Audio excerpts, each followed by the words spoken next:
નમસ્કાર દર્શક મિત્રો, જનરપન ન્યૂઝમાં આપણું સ્વાગત છે। પહેલગામ આતંકી હુમલાની અસર ભારતભરમાં જોવા મળી રહી છે, ત્યારે ગુજરાતભરમાં ને ખાસ કરીને વડોદરાના ઠેર ઠેર ગામડા હોય, શહેર હોય કે વડોદરાની જગ્યામાં રહેતા તમામ લોકો દ્વારા રોડ પર ઉતરીને આ વિરોધ કરવામાં આવી રહ્યો છે। તો સમાચાર મળી આવ્યા છે, સાવલી નગરના મુસ્લિમ ભાઈઓ દ્વારા પણ આ આતંકી હુમલાનો વિરોધ કરવામાં આવી રહ્યો છે। બેનરો સાથે તેઓએ સ્કેન્ડલ મીણબત્તીઓ સાથે ભારત માતા કી જય, વંદે માતરમના નારા સાથે આતંકીના હુમલાનો વિરોધ કરવામાં આવી રહ્યો છે। આ પ્રસંગે મુસ્લિમ અગ્રણીઓમાં પાલિકા સદસ્ય બાબરભાઈ તથા ઇકબાલભાઈ એન્થની તેમજ સાવલી નગરપાલિકાના વિરોધ પક્ષના નેતા મુસ્લિમ આગેવાન હસુભાઈ પટેલ પણ રેલીમાં જોડાયા હતા। તમામ મુસ્લિમ આગેવાનીઓ આ રેલીમાં જોડાઈને આ બનાવને સખત શબ્દોમાં વખોડી કાઢવામાં આવ્યો હતો કે આતંકવાદીઓનો કોઈ ધર્મ નથી, કોઈ મઝહબ નથી। આતંકવાદી માત્ર ને માત્ર આતંકવાદી હોય છે અને આતંકવાદી ફાંસીને લાયક હોય છે, તેવી માંગ સાથે મુસ્લિમ બિરાદરો સાવલી નગરના રોડ પર જોવા મળ્યા હતા। ખાસ કરીને રેલી દ્વારા માંગ કરવામાં આવી હતી કે નગરના તેમજ ગોઠડાના માજી સરપંચ શ્રી પણ રેલીમાં હાજર રહીને આતંકવાદીઓને ક્રૂર ઘાતકી કૃતિ અને સખત શબ્દોમાં વખોડી આતંકવાદીઓ દ્વારા ભોગ પડેલા પર્યટકોને ખરા હૃદયથી શ્રદ્ધાંજલિ પણ આપવામાં આવી હતી।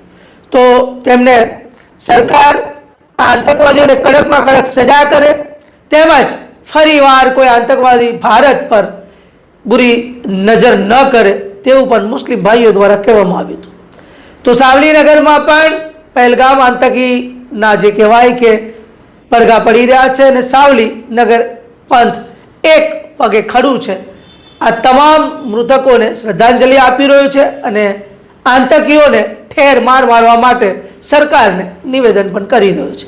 તો આવા જ નવા સમાચાર જોવા માટે જોતા રહો જનરપન ન્યૂઝ। અમારી ચેનલ સાથે જોડાઈને રહો, અમારી ચેનલને લાઇક કરો, શેર કરો, સબસ્ક્રાઇબ કરો। ધન્યવાદ, નમસ્કાર। આ વિડીયોને વધુ શેર કરજો।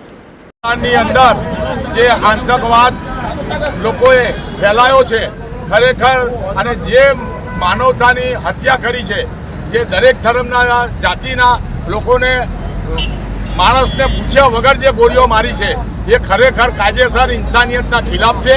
અમે મુસ્લિમ સમાજ સાવલી આના તરફથી સખતમાં સખત આતંકવાદનો વિરોધ કરીએ છીએ। આવા આતંકવાદીઓને સરકાર, ગવર્મેન્ટ અને આર્મી શોધીને મારે એવી અમારી માંગ છે, અને જરૂર પડે તો અમે સાવલીના મુસ્લિમના જવાન છોકરાઓ અમારું રોઈ રેડવા ને બોર્ડર પર લડવા, કોઈ પણ દેશ હોય અમારી સામે અમે લડવા તૈયાર છે।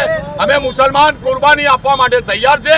અમારા મા બાપે, અમારા ધર્મે શીખવાડ્યું છે કે ધર્મની અંદર પહેલી કુરબાની અમારા દેશ માટે, અમારી જાન, માલ અને અમારી ઓલાદ પણ કુરબાન કરવા તૈયાર છે।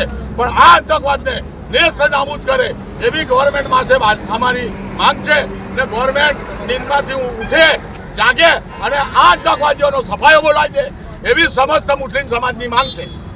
જે બનાવ બન્યો છે, આતંકવાદી હુમલો થયો છે આપણા દેશની ઉપર, અને ધર્મ જોયા વગર, જાત જોયા વગર જે હુમલો થયો છે, હુમલાની અમે સખત વિરોધ કરીએ છીએ। આ દેશમાં બધા ધર્મને માનવાવાળા લોકો છે, અલગ અલગ ધર્મને માની અને આ દેશમાં અમે રહીએ છીએ। પણ જ્યારે દેશની વાત આવે ત્યારે અમે બધા સમક્ષ ભારતીય બનીને એક પ્લેટફોર્મ પર ઊભા રહી અને આતંકવાદનો વિરોધ કરીએ એવી હરેક નાગરિકને મારી એક અપીલ છે। બીજી, તમારા માધ્યમથી હું કહેવા માગું છું કે આ આતંકવાદ જે ફેલાઈ રહ્યું છે, સરકાર એને કડકથી કડક પગલાં લઈ અને આતંકવાદનો સફાયો કરે, ખતમ કરે। ઘરમાં ઘૂસીને મારવાના થાય તો એમને મારી અને ખલાસ કરે, ગમે તે દેશ હોય સામે કે ગમે તે એ સમાજનો હોય, પણ આ વસ્તુમાં ચલવી લેવાય નહીં। આ દેશ પર હુમલો છે અને આ દેશને અમે એક સાથે રહીને મીટવા નહીં દઈએ। જય હિન્દ।